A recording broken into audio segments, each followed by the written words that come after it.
Você está escutando hoje o podcast Assunto do Trabalhador, seu guia jurídico idealizado pela Vicência Advocacia com apoio do Instituto Edésio Passos. Hoje recebemos aqui a professora Valquíria Olegário Mazeto, que é atualmente presidente da APP, professora de Geografia e mestre em Educação pela Universidade Federal do Paraná.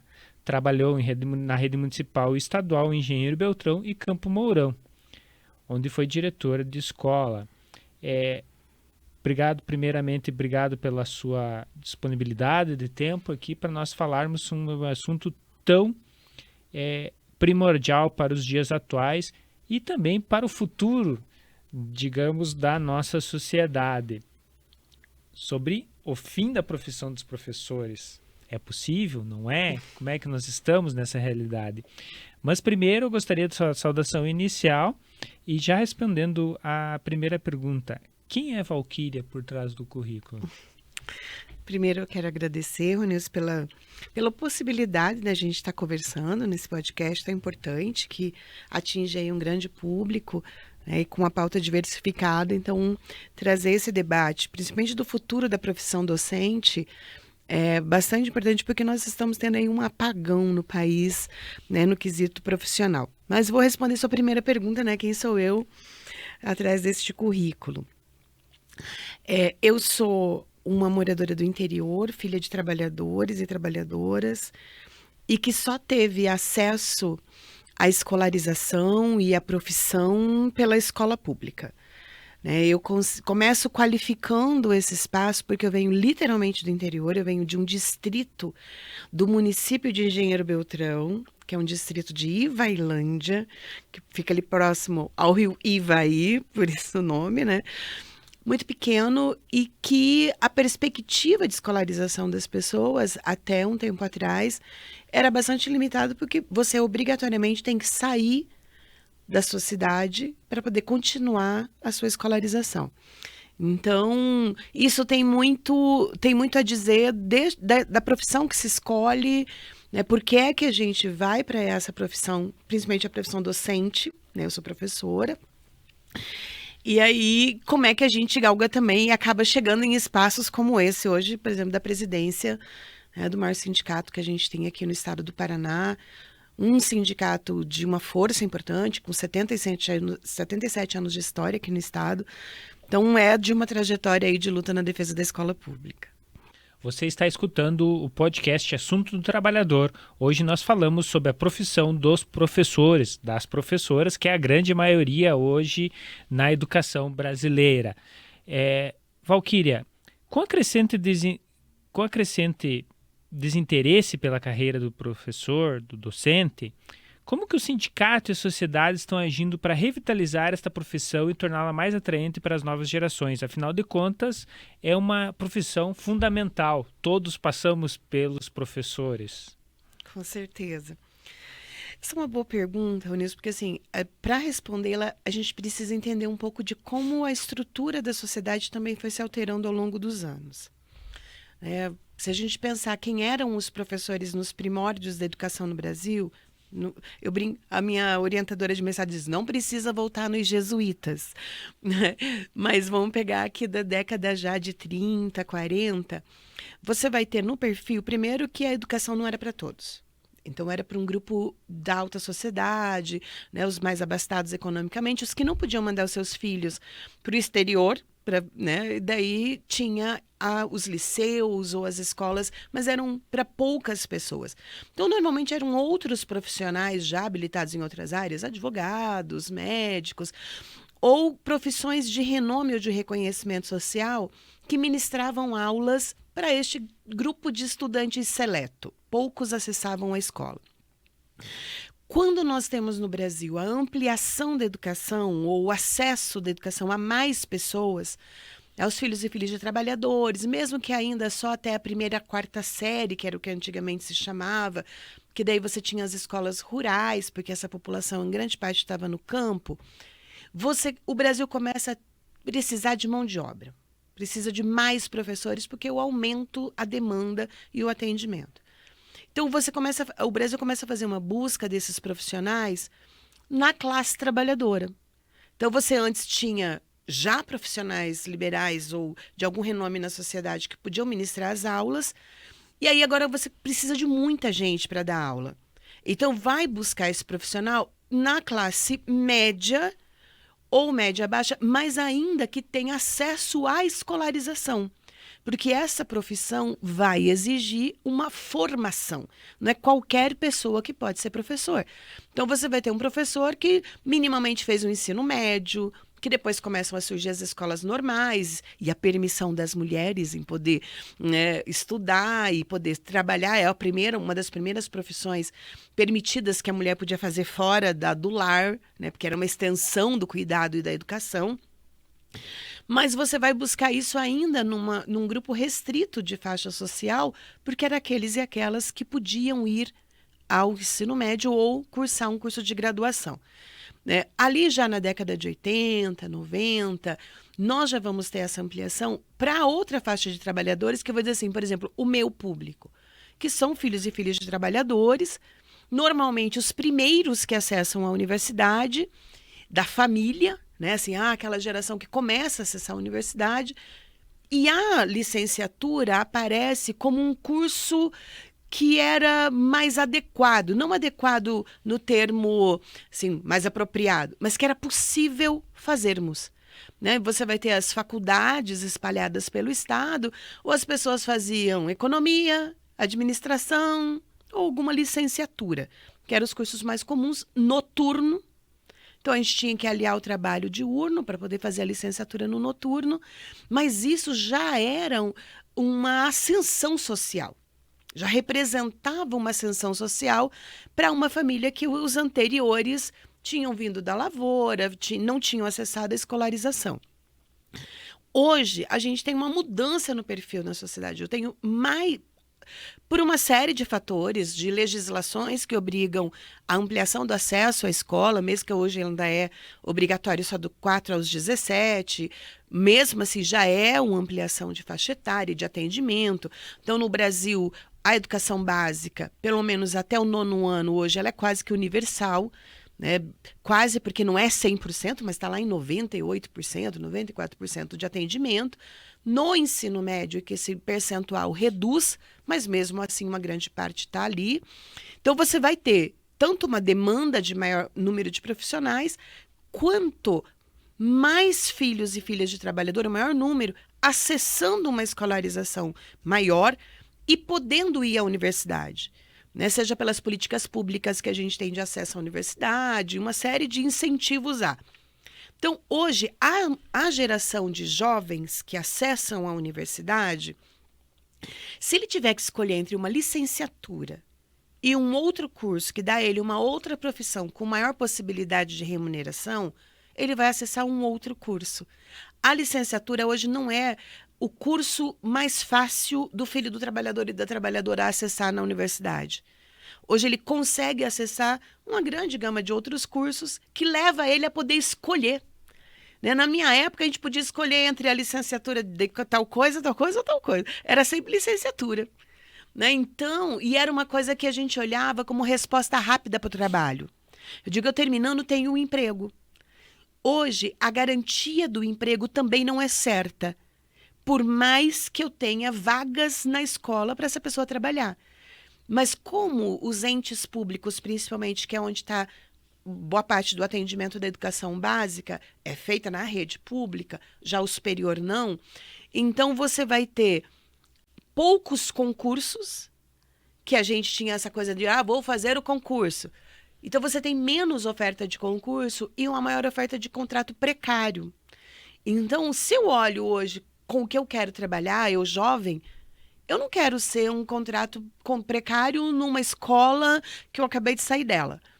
Então, hoje, diante da mudança social, econômica, das possibilidades que o jovem tem, poucos procuram a docência como profissão. Então, nós vamos tendo o que a gente chama no Brasil de um apagão de docentes ou de pessoas formadas. A gente tem muitas pessoas formadas na licenciatura, poucos que querem atuar na área. Então, assim, o apagão hoje não é nem só de não habilitados. Você tem habilitados, mas as pessoas não se dispõem a atuar hoje na educação. Aí o desafio é como é que atrai essas pessoas para a educação, que é uma segunda parte aí da sua pergunta, né, de como é que eu torno essa profissão atrativa, atraente. E aí eu preciso de bons salários. Porque o olhar hoje, e de qualquer profissional, se você vai escolher o que você quer ser enquanto profissional para sua vida, você vai pensar na remuneração que aquilo traz. Ou que vantagens aquela profissão traz. E aí eu tenho ela entre as profissões que não tem melhor remuneração de exigência de grau superior. Se a gente pegar, vou pegar do serviço público, que é o recorte que eu consigo fazer, né, porque é onde eu atuo. Se eu pegar só entre as secretarias do Estado do Paraná, do Executivo, não vou nem pegar de outros poderes. Se eu pegar ali entre saúde, segurança, asseio, qualquer outra secretaria do Executivo, os docentes são hoje os trabalhadores, servidores públicos de menor salário dentro do Estado, se comparado ao meu companheiro do Executivo. Então, hoje nós temos os menores salários para a mesma jornada e para a mesma escolarização exigida. Então, se eu tenho hoje um profissional que vai entrar na saúde para uma jornada de 40 horas e que exige ensino superior, que é o que exige hoje um professor, né, para entrar na rede estadual, ele já entra ganhando mais do que nós. Não precisa nem ser lá na saúde. Se eu for um técnico em qualquer outra secretaria hoje, o salário inicial previsto para o ensino superior é 7 mil de entrada para 40 horas. O nosso é o piso, que não chega a 5 mil na entrada. Então, aí se eu vou olhar, de cara se eu olho a possibilidade, eu não escolho ser professor. E primeiro que o Estado não oferta nenhum concurso de cargo de 40 horas. É só 20, então eu só entro ganhando 2 mil e pouco. Então você olha e diz assim, e vou demorar para fazer um outro concurso para completar essa jornada de 40 horas para eu chegar no piso que não chega hoje a 5 mil.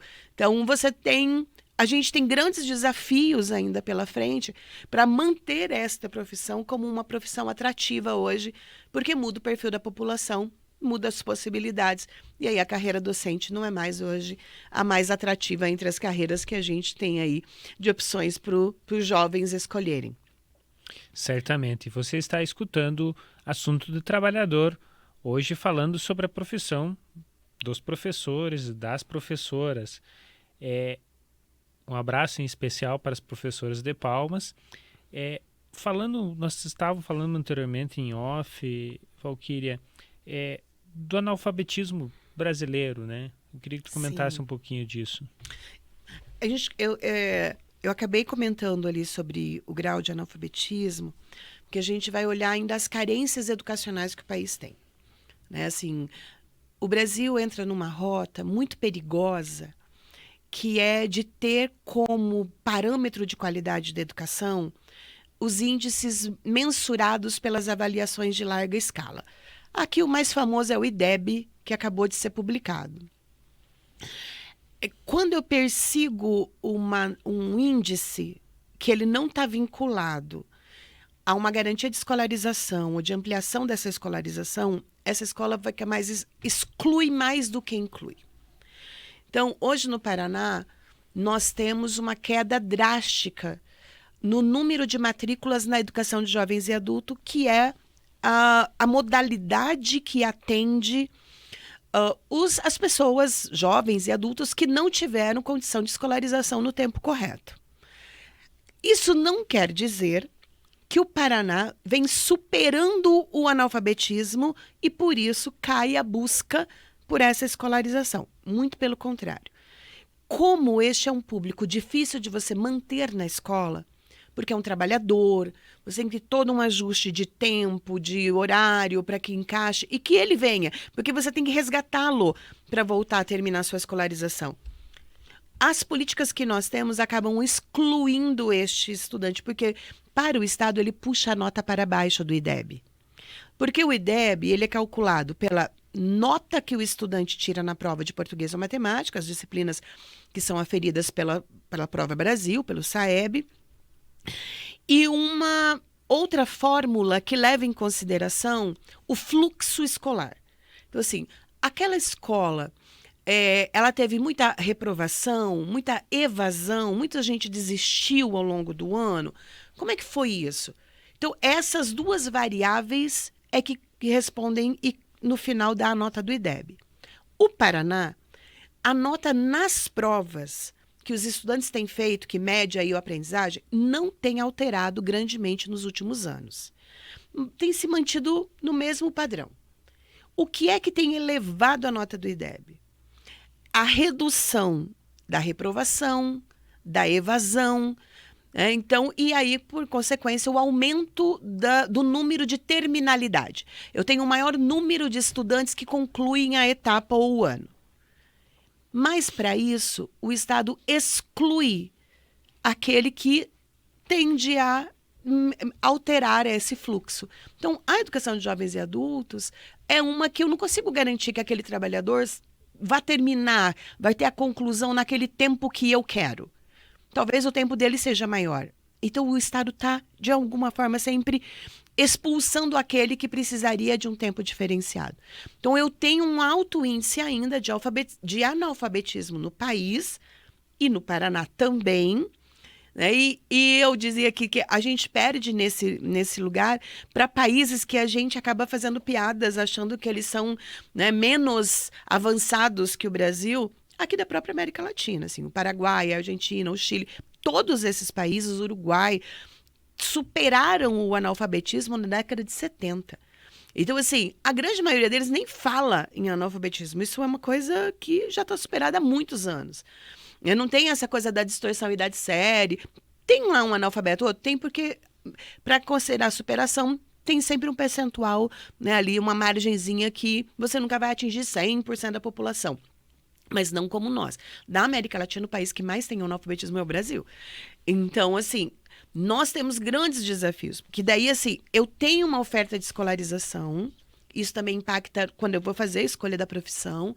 Então, hoje, nós temos um movimento do Estado de pensar a educação muito mais racional na parte financeira. Como é que eu economizo com a educação e não olhando a necessidade que eu tenho no Estado, dizendo como é que eu invisto mais em educação.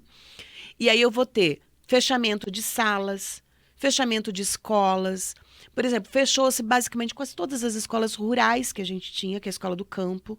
Né? Você fez aí uma saudação e vem ali da região do Sudoeste, que hoje tem ainda uma grande população no campo, talvez das regiões do estado que a gente tenha, onde ainda tem pessoas residindo no campo, a região Sudoeste é a que mais tem, né, porque tem uma característica muito forte da agricultura familiar, que se constitui ali na ocupação, né, do Sudoeste. E aí você vai ter ali uma luta pela manutenção das casas familiares rurais, que é uma formação para o filho do agricultor, mas que ele faz por alternância. Ele fica um tempo na escola e um tempo na lavoura, porque ele precisa trabalhar na propriedade rural da família. Mas você tem uma política de Estado de reduzir este número de escolas que estão no campo, ou a escola rural mesmo. Então, você tem uma política de fechamento que não atende uma população que mais precisa. E aí, você vai levar essa escola para a cidade e, automaticamente, eu vou ter também uma exigência desse profissional lá. Hoje, seja para qualquer profissão que seja, que for, a maioria dos jovens querem estar nos grandes centros. Assim, e aí isso também leva a uma ausência de professores nas cidades menores ou nos municípios menores. Então, hoje aqui no estado a gente tem tem o concurso, estamos aí com um concurso aberto, com chamamento, em número muito insuficiente ainda, mas tem.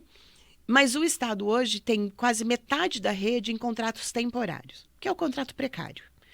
Então, tem algumas áreas, como áreas de exata, física, química, filosofia, sociologia, né, que daí vai para humanas, mas algumas áreas dessas, em que não tem concursado em número suficiente para atender a rede toda. Abre esses contratos temporários de pessoas habilitadas não concursadas, né, que se formaram, mas porque não foram chamadas em concurso. Então, aí como PSS, né, que é o contrato temporário. E algumas dessas áreas, mesmo no PSS, acaba a lista dos graduados e a gente tem que começar a chamar os acadêmicos que se inscreveram para o processo. E entre algumas disciplinas, o Estado já está aceitando, pode ser bacharel mesmo, não precisa nem ser licenciado. Se você é bacharel e aí na sua grade do curso tem algumas horas desta disciplina, pega a aula, porque eu não tenho mais ninguém para atribuir aquelas aulas que seja habilitado na área. Principalmente na educação profissional ou agora nos itinerários formativos do novo ensino médio, projeto de vida. Tem algumas disciplinas que foram incluídas novas na matriz por conta do novo ensino médio, que são professores da rede que estão ministrando, concursados, mas que não têm formação na área. Tipo programação ou qualquer outra área na área de tecnologia. Tem a disciplina, mas eu não tenho profissionais habilitados para ministrá-la. Então, eu vou ter um professor de matemática ministrando uma disciplina da área tecnológica. Ou projeto de vida que tem às vezes tem um currículo que não é necessariamente aquilo para o qual eu fui formado, mas vai tendo que ajustar. Então, a gente tem um problemão de atender a demanda que a gente tem, seja do analfabetismo, e aí o modelo adotado pelo Estado é difícil porque não abre mais vagas, fecha vagas, fecha a possibilidade de quem mais precisa. E mesmo nos grandes centros urbanos, eu vou ter disciplinas, e principalmente nos municípios, que eu não tenho mais gente formada na área que queira dar aula daquelas disciplinas. Então, eu tenho demanda, eu tenho ainda estudantes precisando da escola, mas eu tenho uma ausência de profissionais que possam atuar para poder dar conta dessa demanda. Exatamente. Você está escutando hoje Assunto do Trabalhador. É o fim da profissão dos professores, com a nossa convidada, a Valquíria. Sem falar do analfabetismo funcional, né, Valquíria? Esse é o pior. Porque quando eu comentei do IDEB, como o Estado precisa dos dados, hoje a gente vive uma situação dentro das escolas, seja do Estado e mesmo em algumas redes municipais, nas redes municipais que atendem as séries iniciais do ensino fundamental, isso tem tido menos impacto. Eu trabalhei 14 anos com as séries iniciais em rede municipal e ainda o trabalho está um pouco preservado, bastante preservado no quesito preocupação com a aprendizagem do estudante. Quando a gente chega nas séries finais do ensino fundamental e ensino médio, que é o que está no Estado, nós vamos vendo uma pressão pela aprovação, exatamente para não prejudicar os dados que vão resultar na nota do IDEB. A gente tem brincado ultimamente que assim, se o aluno passou na porta da escola, você já tem que atribuir nota para ele já tem média. E pior, mesmo que ele passe o trimestre inteiro sem média e veio uma ou duas vezes, o Estado tem promovido, me obrigado, vamos dizer assim, a atribuir uma avaliação única para ele ao final do trimestre, que se ele fizer e for bem, e eu sou obrigado a fazê-la para que ele vá bem, essa avaliação compensa tudo o que ele não fez no trimestre inteirinho. Então, no trimestre, eu posso ter dado diversas avaliações que os outros estudantes fizeram e atingiram meta. Esse não, eu faço uma única prova, substitui a nota inteira do trimestre e ainda atribui presença, que ele não veio. E ao final do ano, eu também sou obrigada a fazer isso. O programa chama Se Liga, né? A gente brinca que é o Se Empurra, porque daí você atribui uma avaliação e substitui a nota do ano inteiro, dos trimestres todinhos em que ele não teve nota. Este ano, a Secretaria de Estado da Educação teve a capacidade de exigir das escolas, em fevereiro, quando começou as aulas, de refazer o conselho de classe final do ano passado, porque as escolas tinham reprovado mais estudantes do que era a meta. E fez as escolas aprovarem estudantes que não tinham feito nada no ano passado. Os professores relatavam para a gente da vergonha, porque o estudante chegava e dizia, eu passei? Como assim? Que eu terminei o ano reprovado? E os amigos de sala assim, fulano passou? Como assim? Então, assim, você tem um falseamento das informações de aprendizagem, porque aquele aluno não aprendeu. Então, eu aprovo, teoricamente, ele vai sair com o certificado de ensino médio, mas a condição dele de alfabetização, e eu vou dizer no geral de aprendizagem, hoje tem sido muito precária. Porque a escola permite aprovar hoje pessoas que não necessariamente aprenderam.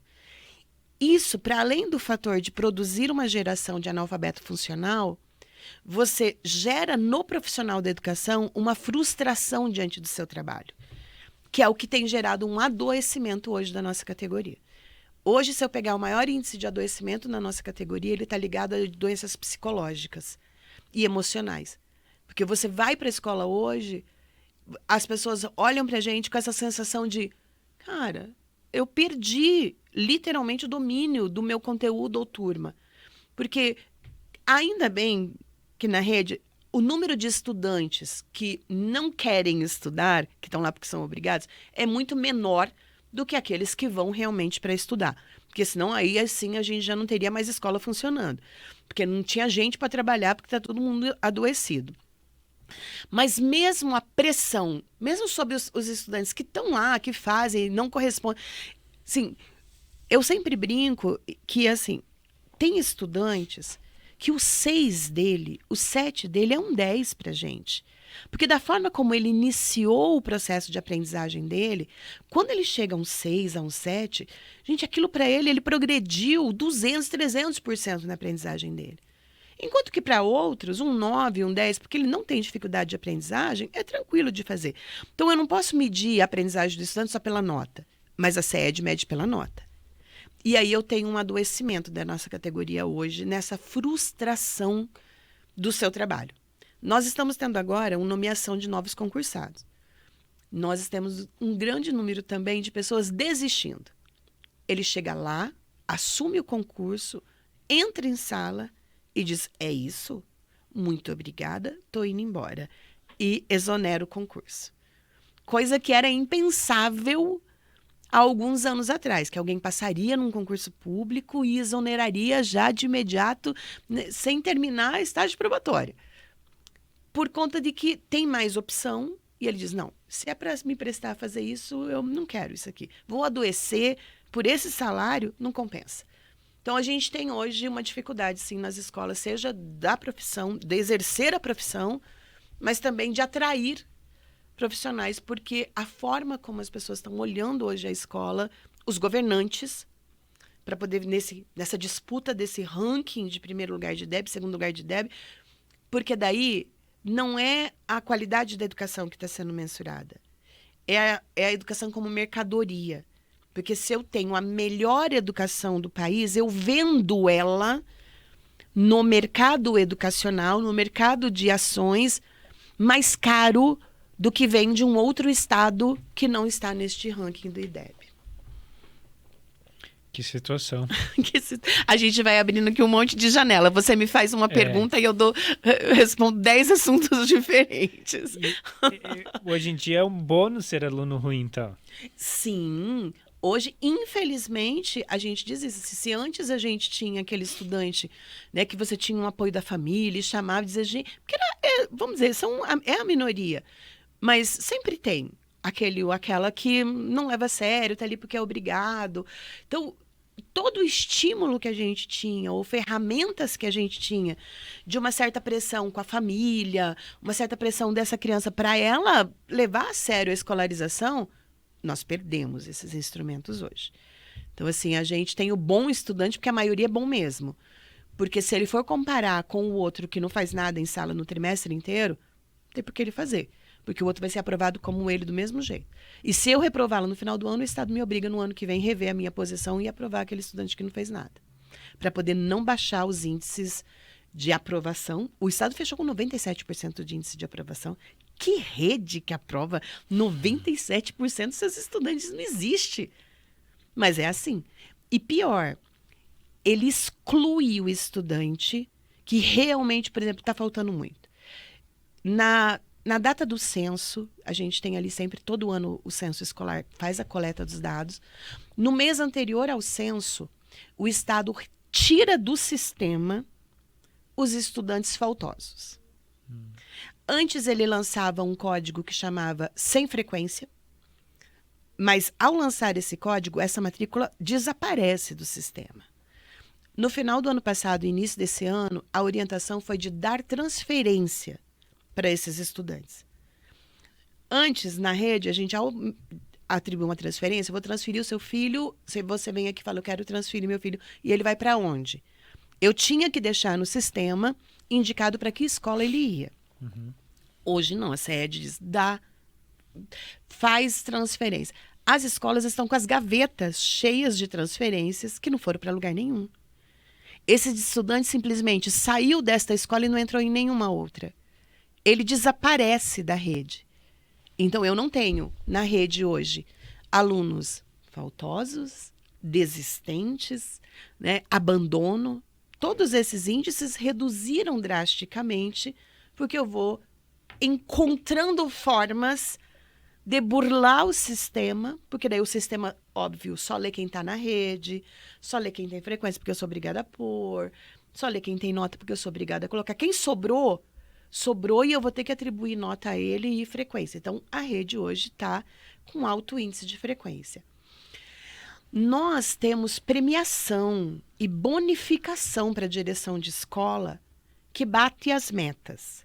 Então, a meta é 90% de frequência mensal. Então, o diretor, que a escola dele conseguir bater a meta de 90%, ele tem um bônus no mês. No outro mês, então, ele recebe uma gratificação. Nós estamos numa luta, hoje, no Estado, contra a privatização das escolas. Porque o Estado diz, não, tá boa a rede, mas eu ainda quero passar para empresário, porque nós não vamos dar conta de fazer a gestão. Tem 2 escolas que funcionam hoje no programa que ele quer implantar. No contrato dessas 2, com as empresas que fazem a gestão dessas 2 escolas, tem 2 cláusulas de metas. Então, ele diz assim, a empresa, o contrato é por 1 ano. Então, neste ano, ele calculou lá que a média de custo do estudante mês é R$800. Então, ele repassa R$800 mensal por estudante para esta empresa, fazer todas as despesas da escola. Se ao final do ano, a empresa bater a meta de nota dos estudantes, porque eles fazem uma prova no início do ano, quando a empresa assume, e vão fazer uma outra lá no final do ano. Se a empresa bater a meta de aumento dessa nota, como a SED quer, no outro ano, ela tem o contrato renovado e um bônus de R$100 por estudante. Então, ao invés de 800, no próximo ano ela recebe R$900 por estudante. Se ela não bater a meta, ela pode não ter o contrato renovado. Se tiver, ela perde R$100 por estudante. Então, ao invés de 800, ela vai receber 700. Da frequência, é a mesma coisa. Mensalmente tem que ter 90% de frequência. No mês, o percentual que ela tiver menor do que 90% é o percentual de desconto que eles fazem no repasse do outro mês. Então, esse mês eu tive 88% de frequência dos estudantes. Então, dos R$800 do outro mês, o Estado desconta 2%, que é o que faltou para chegar no 90%. Isso está no contrato. Como a escola funcionou o primeiro ano, o ano passado, a gente não conseguiu aferir se essas regras estão sendo aplicadas. Porque o ano passado foi o primeiro ano do contrato, então está indo agora para o segundo, terceiro, meio ano agora, né, do segundo ano. Então, a gente não conseguiu aferir se o Estado cumpriu com esse regramento, mas isso consta do contrato da empresa. Então, assim, se hoje no sistema público, que não tem, mesmo essa gratificação para o diretor, a maioria não recebe, porque, tipo, não vai ser muita coisa, mas se eu tenho uma empresa que vai assumir uma escola, que o Estado está dizendo, não, ele só vai fazer a parte administrativa. Mentira, porque a meta é pedagógica. Então, assim, se eu tenho o risco de perder o contrato e perder dinheiro no outro ano, cara, esses dados eu vou bater tranquilamente. Se o Estado já faz o falseamento das informações, o que me impede da empresa privada, que eu tenho menos acesso à fiscalização, menos controle do que ela está fazendo, de chegar a essas metas em todo ano para não perder o contrato e não perder dinheiro? Eu estou dizendo de 10% do contrato. Mais que isso. Porque se eu recebo R$800 por estudante, 10% seria R$80. Eu tenho mais que 10% do valor do contrato em jogo se eu abater a meta ou não. Então, a gente está olhando com muita preocupação, porque o foco da aprendizagem do estudante, que aí sim é a educação como direito e não como mercadoria, porque eu vou investir nela, e é para isso que a gente paga imposto, para investir esse dinheiro lá, para melhorar a qualidade da educação, e custa dinheiro, né? Isso não é hoje mais o foco do gestor no Estado, né? E com essa coisa do IDEB, distorceu o que seria o objetivo do programa, e ao invés das escolas buscarem a melhoria da qualificação, né, ou mesmo da aprendizagem, ficam correndo atrás dessas metas que não levam necessariamente à aprendizagem dos nossos estudantes. Certo. Excelentes esclarecimentos. Se inscreva no canal do Instituto Edésio Passos e da Vicência Advocacia e compartilhe este vídeo.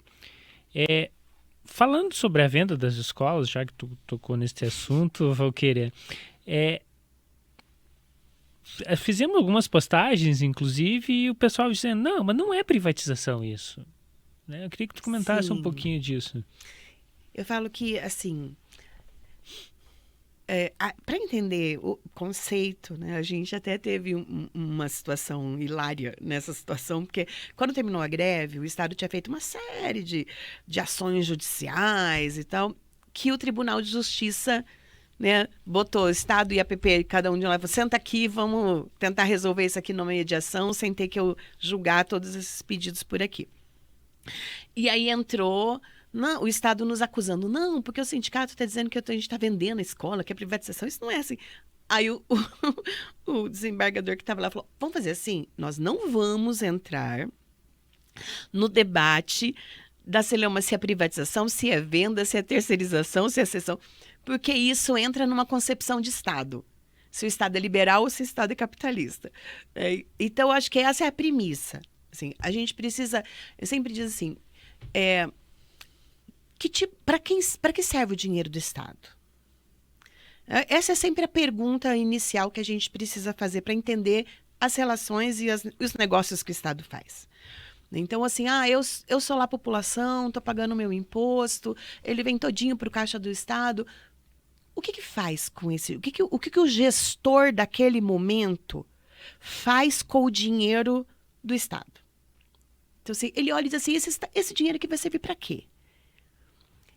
Ele pode dizer, este dinheiro aqui vai virar mais política pública.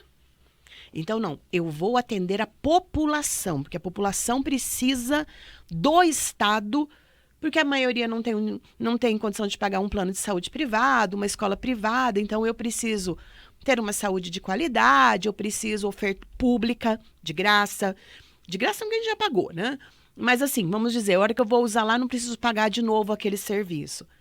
Eu preciso ofertar, então, escolas de qualidade para essa população. Eu preciso transformar esse dinheiro em políticas de moradia, e aí vai. Essa é uma forma de olhar para onde vai o dinheiro. A outra forma é olhar e dizer assim, não, eu, Estado, não tenho que dar conta dessas coisas para a população. Ela que compre este serviço, e aí, então, eu passo o dinheiro do povo para uma empresa que vai organizar e vender este serviço para a população.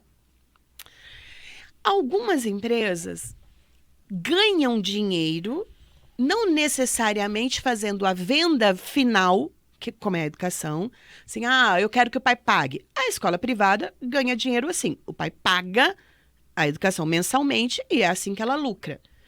Outras lucram se apropriando do dinheiro do Estado.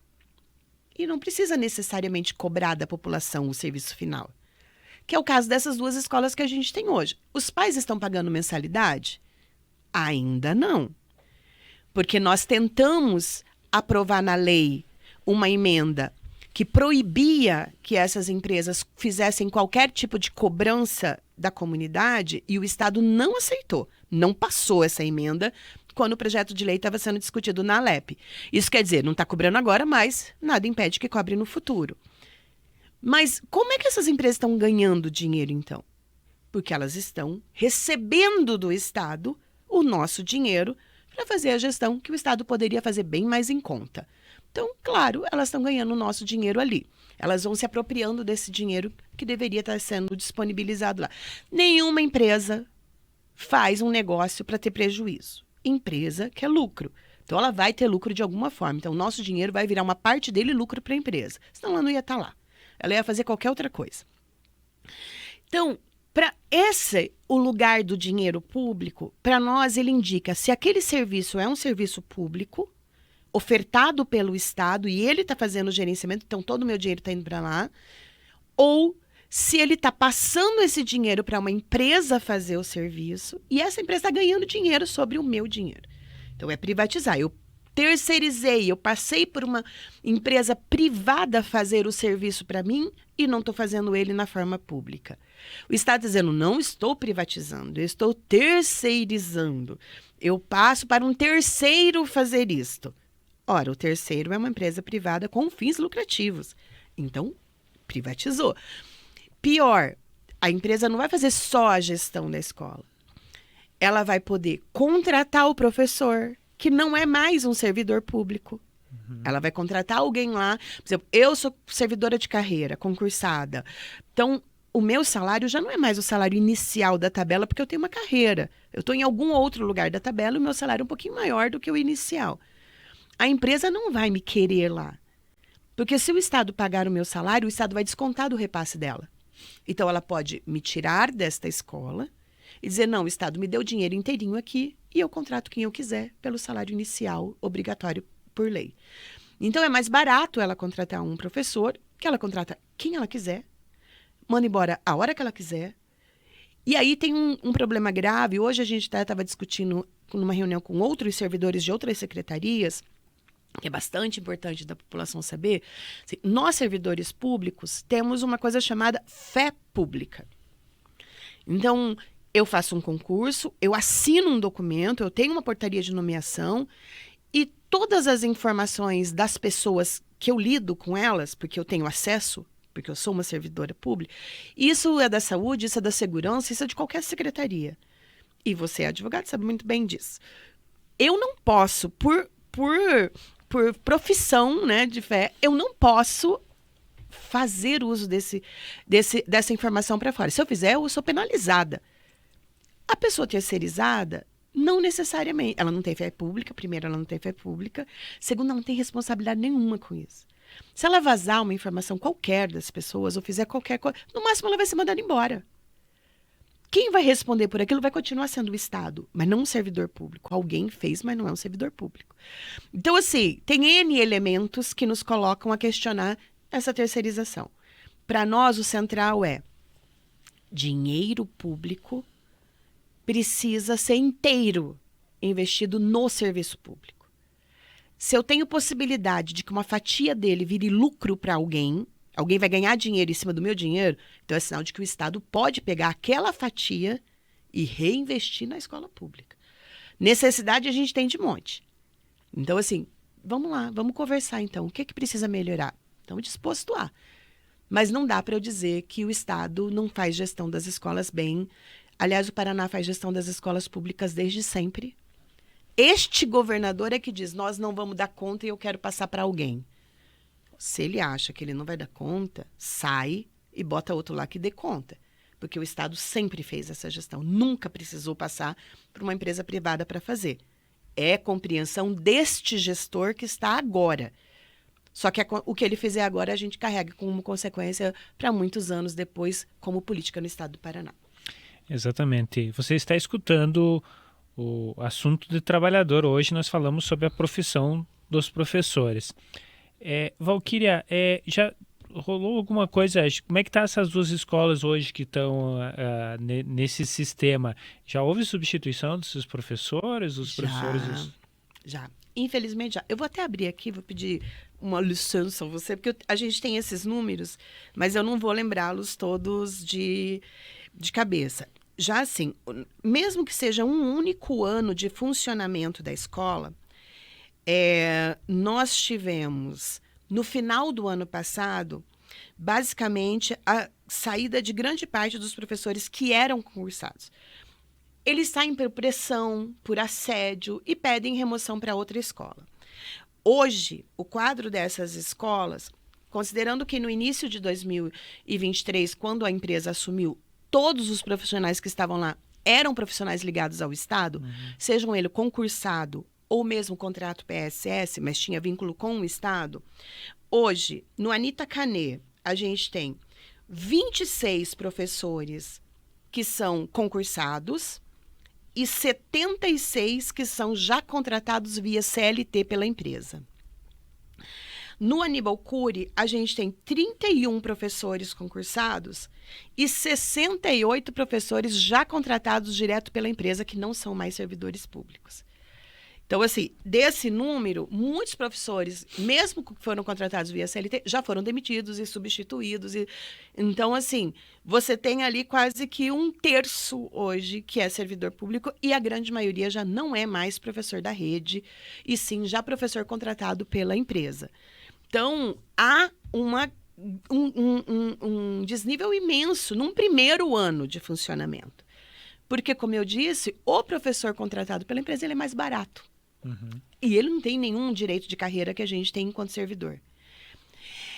E só abrindo mais uma celeuma dentro desse processo, por exemplo, essa semana a gente está numa campanha nacional que você trabalha com previdência pública, né, principalmente. Nós estamos numa campanha nacional que é contra o confisco da aposentadoria dos servidores. Uhum. Né? Então, todo servidor público aposentou, tudo aqui no Paraná, tudo que passa de 3 salários mínimos volta a contribuir para a Previdência com 14%.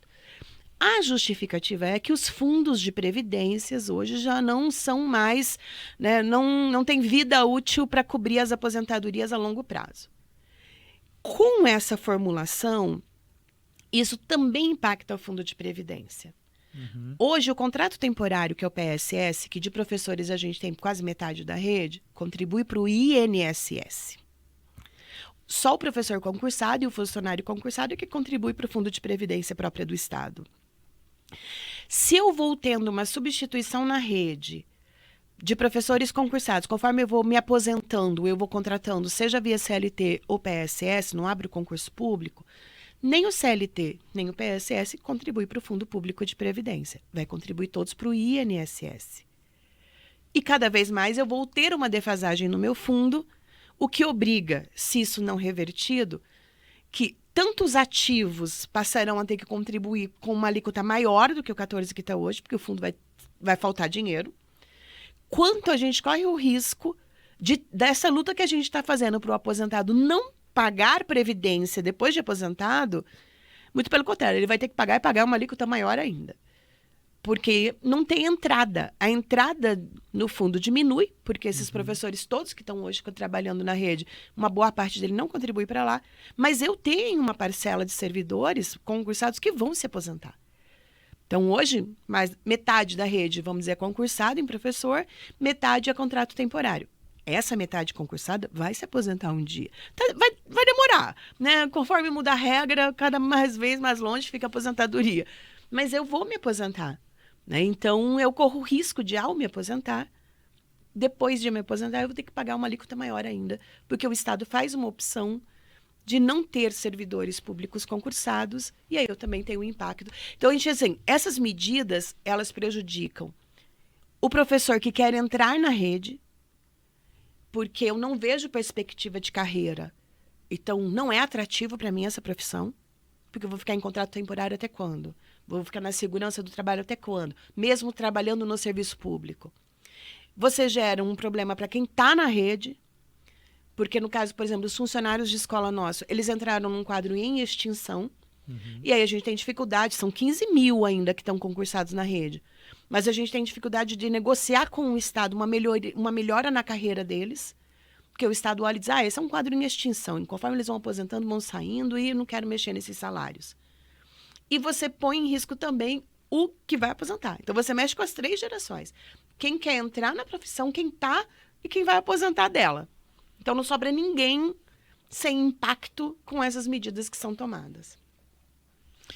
Exatamente. E você está assistindo o Assunto do Trabalhador, seu guia jurídico. É fundamental a questão e qual que vai ser, né, o futuro da nossa geração, o futuro das futuras gerações, e também no sentido como é que será o amanhã para todos, né, Valquíria? E entrando num tema bem controvertido, bem complicado, bem delicado, digamos assim também, como é que a tecnologia pode ser uma aliada na atividade dos professores e o que o sindicato tem feito para integrar essa inovação do avanço da carreira do docente? Que é as plataformas, né? Esses dias eu estive num debate lá em Recife. E aí nós tivemos um professor da Universidade de Pernambuco que trabalha com inteligência artificial ligada à saúde. E o debate era um pouco esse, assim, a quem está, a serviço de quem a tecnologia está hoje. Porque ela é constituída e nós vivemos nela, aliás, nós estamos aqui, isso aqui só é possível por conta da tecnologia, né? Ela deveria ser para facilitar o meu trabalho, me ajudar no meu trabalho. A gente sempre olha ela a partir dessa perspectiva, né? E ela nem sempre é usada com esta finalidade.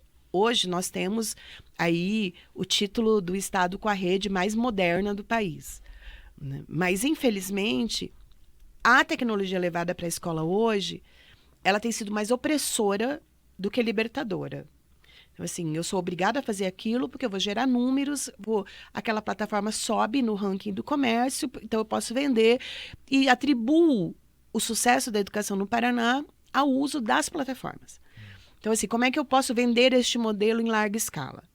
Esse é o processo. Então, o ex-secretário Renato Feder, que implantou, escreveu um livro, né, de como ter uma escola de sucesso do futuro, que é isso, ele transformou o modelo em um modelo que pode ser aplicado em larga escala, com os ajustes que pode ser feito a uma rede municipal ou estadual, mas está lá a receita.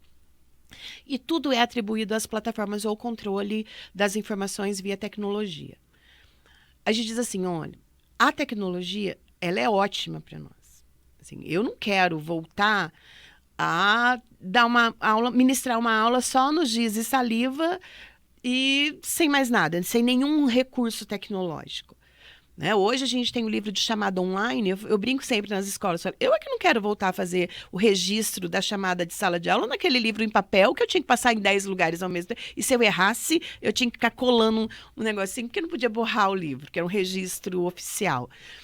Então, a tecnologia, ela pode facilitar a nossa vida, mas nem sempre ela está sendo usada. Temos recursos tecnológicos nas escolas hoje que sim nos ajudam muito, mas nós estamos numa briga com o Estado. Como o Estado tem imposto sobre nós o uso da tecnologia que não favorece a aprendizagem, mas que tem outras finalidades que não seja, né, o objetivo ali do ensino-aprendizagem. Esta semana, né, o Estado está publicizando que fez um convênio com uma empresa de inteligência artificial da Coreia do Sul para monitorar as nossas redes, os dados dos estudantes e das nossas aulas, para poder prever em que área o estudante, como o estudante vai, qual é o rendimento que ele vai ter nas provas de larga escala. Sim, aquele estudante, diante do rendimento dele da escola, das provas que ele fez até aqui, ele vai ter mais dificuldade aqui, nessa. Porque as provas, elas estão por macro campos, né? Eu já tenho mapeado o que é que vai ser cobrado, eu só não sei qual é a pergunta, mas o conteúdo eu sei. Então, ele fez esse convênio com uma empresa coreana. Qual é o problema? Todos os dados da Secretaria de Estado da Educação, sensíveis e não sensíveis, estão sendo repassados para esta empresa na Coreia do Sul. Hoje, talvez a mercadoria mais cara no mercado seja informações, dados. Então, essa empresa com os nossos dados, ela pode fazer o que quiser. Mas você vai engessando a prática pedagógica. Uhum. Eu acho que a pandemia explicitou, escancarou para nós que não existe processo de ensino-aprendizagem sem a relação mediada humana. Né? Todas as redes tentaram 1000 coisas. E nós recebemos os estudantes com uma defasagem de aprendizagem, de maturidade de 2 anos. Era impressionante, assim. E quando chegou ali na altura da pandemia, os próprios pais já estavam pedindo, pelo amor de Deus, que as escolas retornassem, porque não era só o processo de ter aquelas crianças em casa o tempo inteiro, mas é que elas não estavam aprendendo. E não aprenderam. Então, assim, a lição que a gente deveria ter tirado da pandemia, que a mediação, que a aprendizagem só se faz por mediação humana, né? Que a gente devia ter Não, piorou, né? Porque daí a tecnologia que precisou ser usada na pandemia, ela foi aprofundada nesse processo e cada vez mais a gente vê que a tecnologia vai levando o gestor a priorizar ela no lugar dela ser uma ferramenta nessa mediação entre professor e estudante, para produzir conhecimento. Porque uma coisa é informação, que eu olho lá e as crianças têm de monte.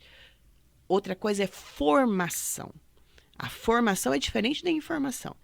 Né? Assim, como é que eu crio estruturas para que aquela criança e aquele adolescente consiga aprender o meu conteúdo, mas consiga aprender qualquer coisa. Uhum. Mas essas estruturas, elas são constituídas na escola nessas relações que a tecnologia não consegue substituir. Então, a gente tem aí... Agora, para a nossa categoria, a gente também tem ido, né? Assim, principalmente os aposentados. A gente tem feito parcerias com a própria Celepar e com outros órgãos para deixar o nosso povo também hábil a poder utilizar o que a gente tem a serviço, mas isso, a serviço nosso de facilitar a nossa vida. Exato. Valquíria, muito obrigado pela sua presença no nosso podcast de hoje. Sua conclusão final.